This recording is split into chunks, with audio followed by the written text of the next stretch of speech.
अच्छा, तो आज हम लोग मोल्स करेंगे। मोल्स करेंगे हम लोग। मोल्स में आपको ये चीज़ें याद होनी चाहिए। मोल्स के ना 3 फॉर्मूले होते हैं स्टेशियोमेट्री के अंदर।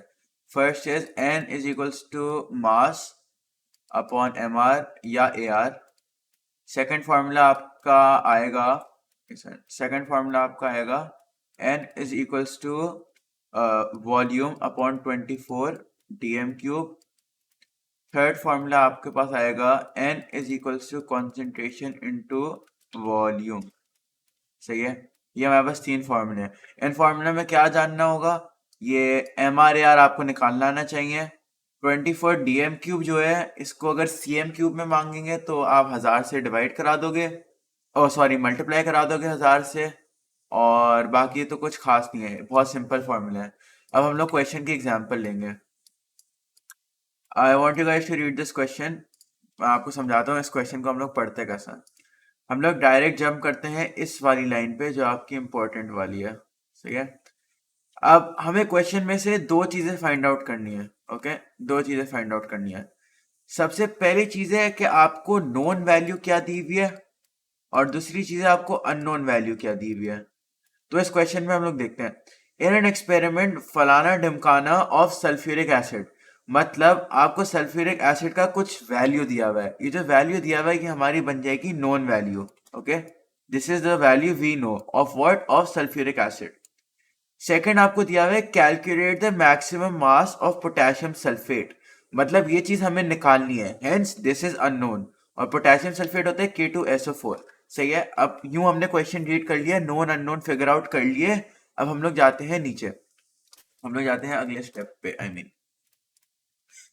ये मैंने पुल अप कर लिया क्वेश्चन। अब हम लोग इसको करते कैसे हैं? हम लोग सबसे पहले डिवाइड करेंगे इसको 3 स्टेप्स के अंदर। स्टेप 1, 2 और 3। ये 1, 2, 2 और 3। स्टेप 1 में आपने नोन वैल्यू का मोल्स निकालना है। सही है। तो नोन वैल्यू का मोल्स कैसे निकालेंगे? हमने देखा 20 cm क्यूब ऑफ 0.650 मोल पर डेसीमीटर क्यूब। अब आप लोग को इतना आना चाहिए कि इस पे कौन सा फॉर्मूला लगेगा। 3 ही फॉर्मूले हैं। इस वाले में लगेगा कॉन्सेंट्रेशन इनटू वॉल्यूम, क्योंकि ये बात ही कर रहे हैं कॉन्सेंट्रेशन और वॉल्यूम की। सही है। अब इसमें हम लोग कैलकुलेट करते हैं, n is equals to C into V होते हैं। तो कॉन्सेंट्रेशन हमें 20.0 सी एम क्यूब दी हुई है, तो 20। अच्छा, ये जो सी एम क्यूब दी हुई है ना, इसको हमें करना होगा डी एम क्यूब में कन्वर्ट।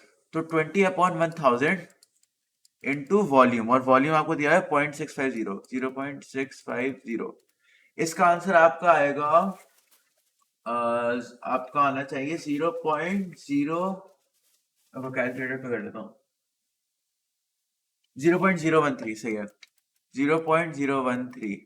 ये आपका क्या आया? ये आपके नोन वैल्यू के मोल्स आ गए। मैं यहाँ आपके लिए लिख देता हूँ नोन वैल्यू, नोन, नोन के मोल्स। अब सेकंड पे आपको लगाना है रेशियो मेथड। रेशियो मेथड कैसे लगाते हैं? आपने देखना है कि आपको कौन कौन सी वैल्यूज दी हुई हैं। हमें सल्फ्यूरिक एसिड दिया हुआ है और K2SO4 दिया हुआ एज एन, हमें पता है इस इससे हम लोग वर्क कर रहे हैं। सल्फ्यूरिक एसिड हम लोग एज अ नोन ले रहे हैं और K2SO4 हम लोग ले रहे हैं एज अननोन। अब हमने यहां लिख देते हैं आपके आसानी के लिए H2SO4 रेशियो K2SO4। सही है। अब हम लोग इस वाली इक्वेशन पे जाएंगे। इस पे देखेंगे कि H2SO4 के पीछे कितने मोल हैं? 0, मतलब यहां होगा 1 मोल। K2SO4 के पीछे कोई मोल लगा हुआ है? नहीं, मतलब 1 मोल कांस्टेंट है। तो 1:1 हो गया। अब 0.013, हम रेशियो मेथड का बेसिकली मकसद ये है कि हम लोग अननोन के मोल्स निकाल लें। सही है। तो जब 1:1 है, तो H2SO4 के हमें पता है 0.013 मोल्स हैं। यहां से आ गए। सही है, यहां से पीछे से आए। तो इस पे हमारे पास x मोल्स आ जाएंगे। तो क्रॉस मल्टीप्लाई कराया, x इज इक्वल टू 0.013।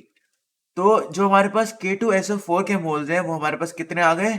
0.013। अब हम लोग यहाँ स्टेप 3 पे जाएंगे। स्टेप 3 पे आपने क्या करना है? आपने जो अननोन वैल्यू है उसके आपने निकालने हैं जो भी आपको मांगा है। हमें क्या मांगा है? मैक्सिमम मास मांगी है। तो हम लोग करेंगे फॉर्मूला पुट इन। मास का फॉर्मूला कौन सा होता है 3 में से? वो होता है n is equals to mass upon M are.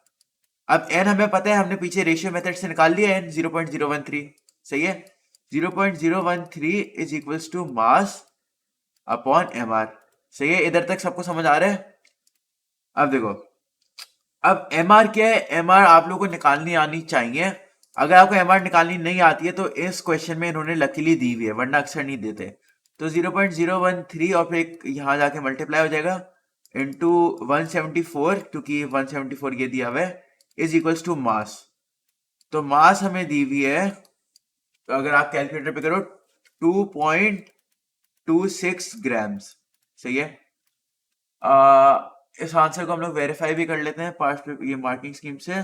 तो ये देखें, मास इज इक्वल टू 2.26 ग्राम। सही है। तो ये याद रखें, मैं आपको वापस सिंप्लीफाई करता हूँ।